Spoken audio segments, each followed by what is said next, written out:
បាទសួស្តីបងប្អូនទាំងអស់គ្នារីករាយថ្ងៃចិត្តចុងសប្តាហ៍បាទមើលទេសភាពនៅខាងទំនប់សាលាតាអនណាបងប្អូនយើងទៅស្ទូចត្រីច្រើនមែនតែនបាទឃើញគេដាក់តនុយប្រហុកឡើងឈ្ងុយហើយយកទៅស្ទូចអូច្រើនណាស់បងប្អូនអើយរាប់ពាន់នាក់ទៅស្ទូចហើយ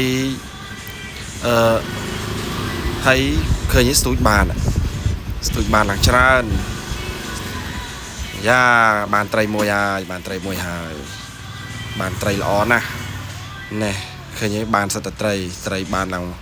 ពេញធុងហើយមើលវីដេអូកន្លែងនេះស្រស់ស្រាយមែនតើបាទឃើញបងប្អូនយើងមកស្ទូចត្រីច្រើនមែនតើហើយចាំមើលមកបានមួយទៀតដែរបាទនេះអូថាដាក់ត្រូវបើអានុយប្រហុកហ្នឹងឆ្ងល់បងប្អូនយើងប្រកែមែនប្រកែខាងស្ទូចត្រីហ្នឹងបើនេះបានទៀតទេបងមួយផ្លែតបានបើអូសូមសរសើរបងប្អូនយើងបាទអរគុណច្រើនមានតែប៉ុណ្្នឹងទេអរគុណ